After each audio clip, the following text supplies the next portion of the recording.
Hello dear aspirant, उम्मीद है आप सभी बहुत अच्छे होंगे। आज हम लोग अपने लॉजिकल थिंकिंग यानी कि एलिमिनेशन टेक्निक के जो भी यूपीएससी में है, जो काम करती है एग्जैक्टली काम करती है, उस पे हम लोग आज चौथा दिन है। आप इसके पहले 3 सेशन है उसको ज़रूर देख लीजिए। और मैं एक बात आपको बताऊँ, इंग्लिश मीडियम के बच्चे क्यों ऐसा होता है कि वो लगभग अगर 12,000 यू प्रीलिम्स में सिलेक्शन होता है तो उसमें से 10,000 वो होते हैं। उसके पीछे का रीज़न बस एक है और वो है कि वो अपने एजुकेटर पे विश्वास करते हैं। जो उनको बताया जाता है वो उसको फॉलो करते हैं और वो क्रैक कर लेते हैं।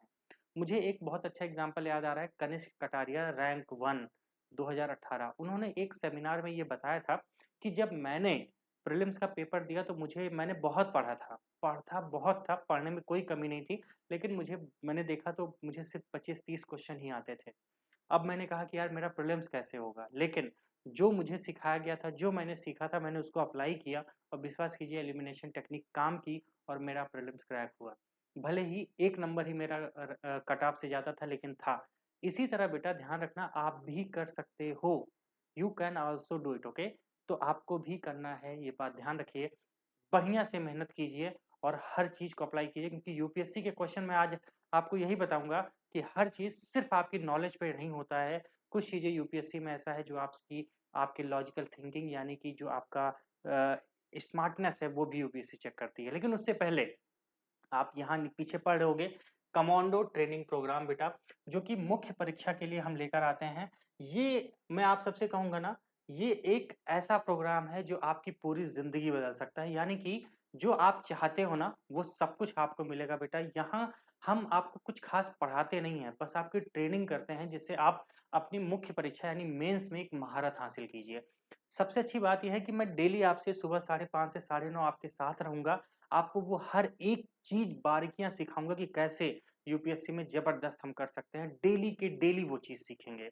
विश्वास कीजिए, इसमें आने से ना आप अगले 15 दिन के बाद ही ये फ़ील करने लगेंगे कि सर सच में मेरी लाइफ़ बहुत बढ़िया से ट्रांसफ़ॉर्म हो रही है और आप बहुत बेहतर फ़ील करेंगे। और यूपीएससी क्रैक करना है, ये प्रोग्राम आपकी लाइफ़ बदल सकता है, ये मैं कह रहा हूँ। आपको कुछ नहीं, बस दिए गए इस नंबर पे आप मुझे कॉल कीजिए, मुझसे एक बार बात कीजिए, ठीक है? और ये प्रोग्राम मैं कह रहा हूँ जॉइन कीजिए, आपकी लाइफ़ बहुत आसानी से बदलेगी। बदलने का सेंस है ना कि जो अभी तक आप नहीं कर रहे थे, वो सब मैं करवाऊँगा। हर एक वो चीज़ जो इंग्लिश मीडियम के टॉपर्स, जो हिंदी मीडियम के टॉपर्स कर रहे हैं, जिनकी वजह से उनका सिलेक्शन हो रहा है, वो सब कंटेंट मैं आपको दूँगा। बस आपको मेरे साथ क्या करना है, मेहनत। और डेली मैं आपके साथ सुबह बैठ रहा हूँ। सुबह का समय सबसे बेस्ट होता है 5:30 से 9, साढ़े 9, इसीलिए इसका नाम रखा है मैंने कमांडो ट्रेनिंग प्रोग्राम। ठीक है? बात कीजिए, बहुत ज़रूरी है।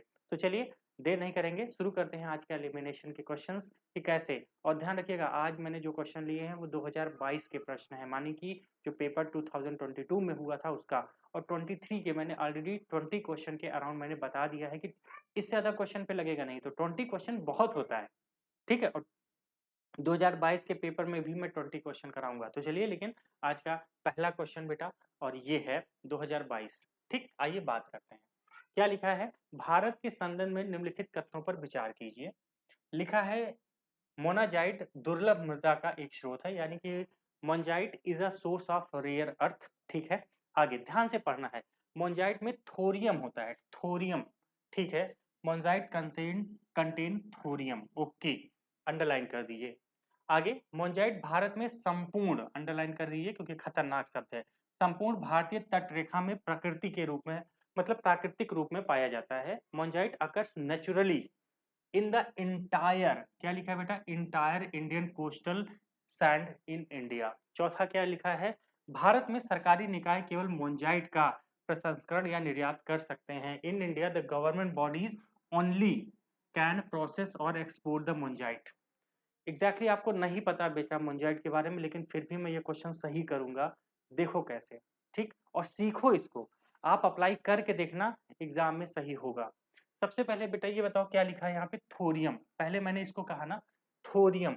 थोरियम क्या होता है? थोरियम एक ऐसा रेयर प्रोडक्ट है बेटा जो क्या करता है, एनर्जी प्रोड्यूस करने में लगता है। अगर आपने यूरेनियम थोरियम के बारे में जानते हो, अब यहीं पे आप दिमाग चलाना शुरू करो।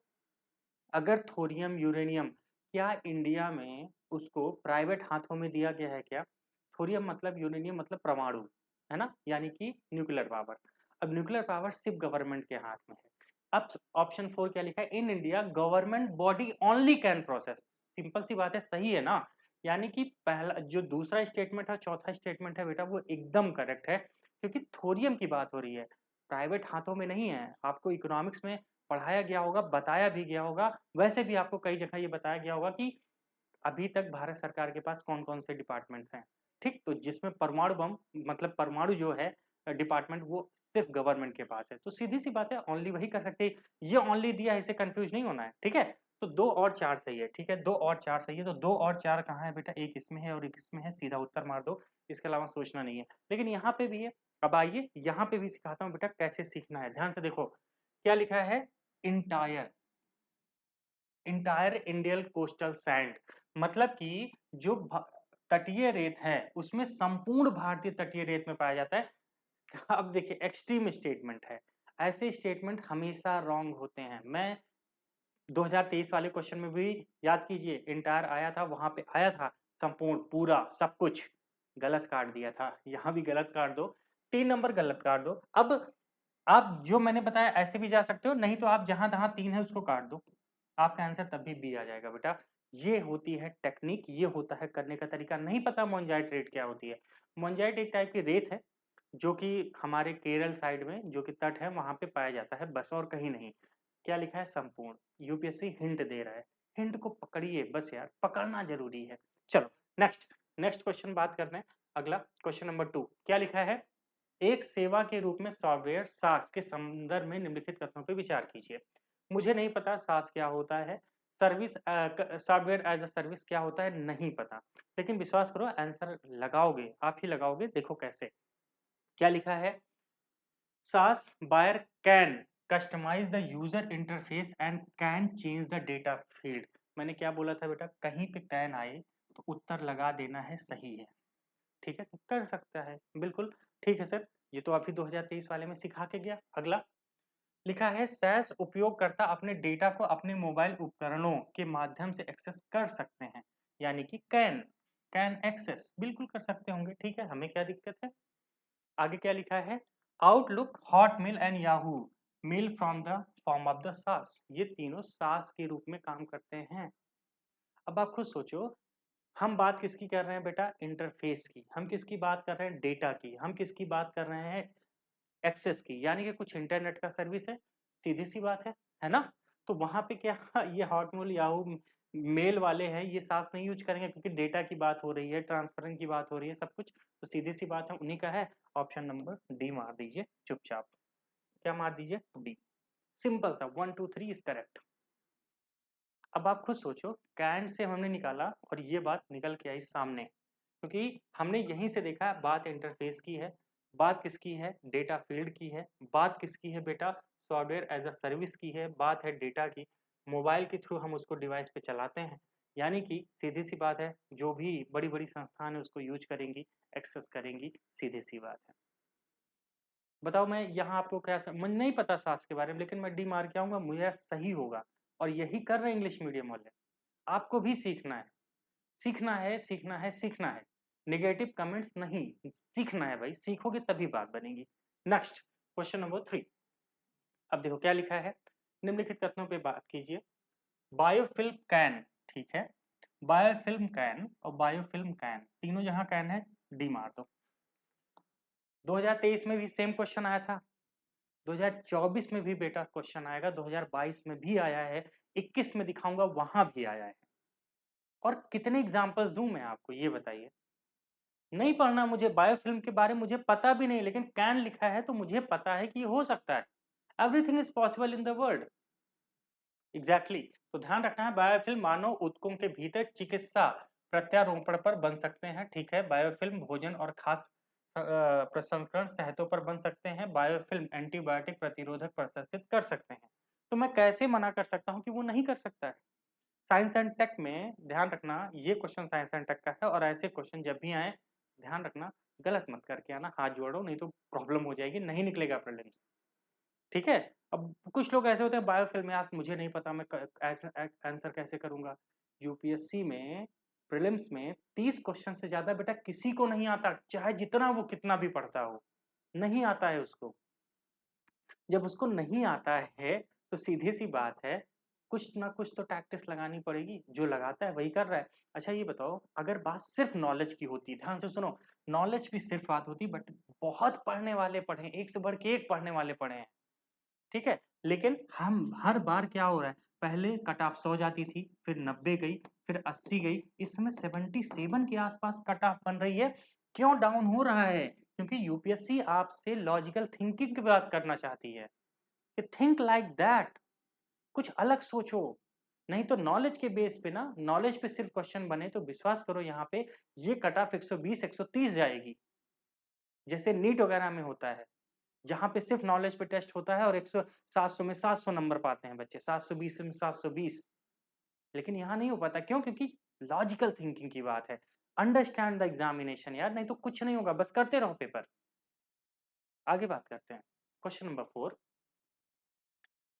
निम्नलिखित में से कौन सी गतिविधियां अर्थव्यवस्था में वास्तविक क्षेत्र का गठन करती हैं, यानी कि which of the following activity constitute a real sector of the economy. अब बहुत लोगों को नहीं पता होगा what is the real sector, वास्तविक क्षेत्र क्या होता है सर।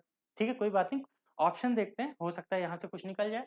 पहला लिखा है फार्मर हार्वेस्टिंग देयर क्रॉप्स, यानी कि किसान अपनी फसल को काट रहे हैं। दूसरा, कपड़ा मिलें कच्चा कपास को कपड़े में परिवर्तित कर सकती हैं, ठीक है। एक वाणिज्यिक बैंक और एक व्यापारिक कंपनी धन उधार देता है। अब यहीं पे बेटा समझ जाओ, यहीं पे जो समझा रहा हूं ध्यान से सुनो, और ऐसे ही एग्जाम में दिमाग खोल के अप्लाई करके आना। रियल सेक्टर, ये कौन सा सेक्टर है, मुझे बताओ जरा। बैंकिंग, पैसा उधार लेना देना, कौन सा सेक्टर है? प्राइमरी, सेकेंडरी या टर्सरी? तो सब कहेंगे सर ये तो टर्सरी सेक्टर है, ये तो सेवा का क्षेत्र है। जब सेवा का क्षेत्र है तो रियल में क्यों आएगा? काट दीजिए। ठीक है सर, काट दिया, तीन जहां जहां है काट दो। उत्तर आ गया ऑप्शन ए।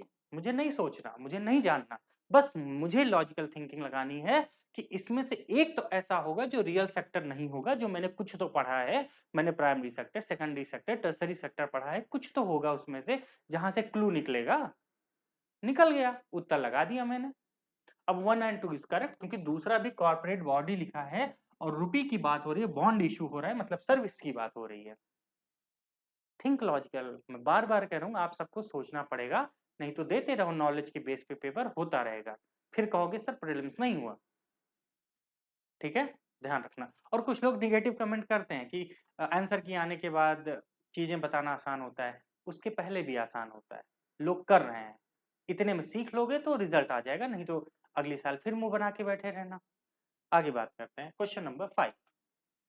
क्या लिखा है, निम्नलिखित कथनों पे विचार कीजिए।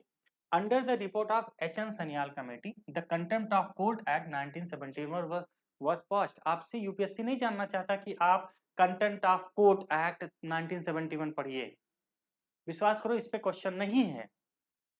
हर बार आपको ऐसे क्वेश्चन मिलेंगे जहां पे ऐसा भयंकर शब्द लिखेगा, लेकिन वहां पे आसान, जब भी लगे कि क्वेश्चन बहुत टफ है, ध्यान रखो वो क्वेश्चन बहुत आसानी से होगा। देखिए कैसे। और 2023 में भी स्ट्रिक्ट पे बताया था, अगर किसी को दम है ना तो इस क्वेश्चन को लगा के दिखाओ, अभी बताऊंगा दिमाग खुल जाएगा, हाँ सर बिल्कुल सही बात कह रहे हो, 2023 वाले में बता के आया हूँ, देखो कैसे। तो यहाँ पे लिखा है, इनकी समिति की रिपोर्ट के तहत न्यायालय अवमानना अधिनियम 1971 पारित किया। आगे लिखा है, भारत का संविधान सर्वोच्च न्यायालय और उच्च न्यायालयों को अपनी अवमानना के लिए दंडित करने का अधिकार देता है, बिल्कुल देता है भाई। आगे, भारत का संविधान सिविल अवमानना और आपराधिक अवमानना को परिभाषित करता है। The Constitution of India define the civil contempt and criminal contempt. ठीक है, आगे, भारत में न्यायालयों की अवमानना और कानून बनाने की शक्ति संसद के पास प्राप्त है, यानी कि जो अगर कोई मामला होता है कंटेंट ऑफ कोर्ट का, तो पार्लियामेंट क्या कर सकती है, उस पे रूल बना सकती है, लॉ बना सकती है। मैंने आपसे क्या बताया था लास्ट टाइम कि कॉन्स्टिट्यूशन हमारा क्या करता है, हमारा जो संविधान है वो क्या करता है, इम्पावर करता है, हमें ताकत देता है, किसी चीज को डिफाइन नहीं करता। 2023 में भी एक ऐसा क्वेश्चन था, मैंने कराया था, जिसमें लिखा था वर्ड डिफाइन, परिभाषित, और यूपीएससी की ये चालाकी है। तो ध्यान रखना, अगर कॉन्स्टिट्यूशन कुछ डिफाइन कर रहा है बेटा, वो हमेशा गलत होगा। काट दीजिए, काट दीजिए, गलत है, डिफाइन नहीं करता कॉन्स्टिट्यूशन कुछ भी, काट दीजिए। तीसरा कहाँ है, 3 नंबर काट दो। ठीक है, कट गया, बचा क्या, 1 2 4 इज राइट। अब कहोगे सर फोर, फोर वाला सीधी सी बात है, संसद के पास ही तो पूरी शक्ति होती है किसी भी मामले पे बनाने की, लिखा ही है कॉन्स्टिट्यूशन में कि संसद ही है जिसके पास पूरी शक्ति है क्या बनाने की, ध्यान रखना, लॉ बनाने की। तो बिल्कुल 1 टू 4 इज करेक्ट। सोचना ही नहीं है, कुछ भी नहीं सोचना है। इसे कहते हैं लॉजिकल थिंकिंग और इसको अप्लाई करो। आज 5 क्वेश्चन है, ऐसे करके 2-3 वीडियो में मैं पूरे 20 क्वेश्चन बताऊंगा। एक ही दिन बता दूंगा ना, कुछ नहीं करोगे, एक बात देख के खत्म। बार-बार वही सिखाऊंगा ना, एग्जाम तक क्या पता कुछ क्वेश्चन सही कर ले जाओ। चलिए, ठीक है। अब जो मैंने आपको कमांडो ट्रेनिंग के बारे में बेटा बताया, वो कमांडो ट्रेनिंग आपको बिल्कुल मिस नहीं करना है। विश्वास कीजिए, मैं गारंटी देता हूँ आपकी लाइफ बदल जाएगी। हर एक चीज आपका डायमेंशन, सोचने का ना एकदम तरीका ही मैं बदल दूंगा आपका मेंस में।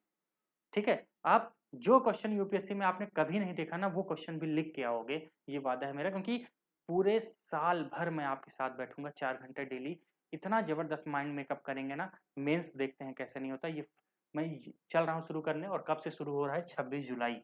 अगर कुछ को प्रॉब्लम ये है कि सर मेरा मेंस ही अभी रेडी नहीं है, तो आप सबके लिए एक एकलव्य बैच लेकर आ रहे हैं 2025-26 के लिए, जिसमें complete mains and complete prelims 10 जुलाई से शुरू कर रहे हैं, ध्यान रखना। और हिंदी एंड इंग्लिश दोनों में। कमांडो ट्रेनिंग भी हिंदी और इंग्लिश में है। और एक बात मैं बताऊं, जो कमांडो ट्रेनिंग है बेटा, वो वाला जो है उसमें सिर्फ 50 सीटें हैं। मैं 50 से एक सीट आगे नहीं लूंगा, क्योंकि संभालना बहुत मुश्किल हो जाता है। सिर्फ 50 सीटें, उससे एक बच्चा ज्यादा नहीं होगा। आपको क्या करना है, हमारा ऐप डाउनलोड करना है। ऐप डाउनलोड करके वहां सब कुछ डिटेल मिलेगा। नहीं तो सीधा पहले मुझसे बात कर लो, एक एक प्रॉब्लम मैं आपकी सॉल्व कर दूंगा। ठीक है, कि क्या प्रॉब्लम है उसके बाद बात करेंगे। और ये कंप्लीट मेंस और कंप्लीट प्रीलिम्स 10 जुलाई से, मिनिमम फीस है। विश्वास करो, इससे कम फीस पूरे ऑल इंडिया में किसी के पास नहीं है, हम दे रहे हैं। और बेहतरीन कंटेंट के साथ सब कुछ जो आपको चाहिए। फीस सिर्फ 7,000, ध्यान रखना, सिर्फ 7,000 बता दिया है। जाके देखो, चेक करो ऐप पर, और डाउनलोड करो, डिस्क्रिप्शन बॉक्स में है। Thank you so much, bye, मिलते हैं अगले सेशन में। तब तक के लिए थैंक यू।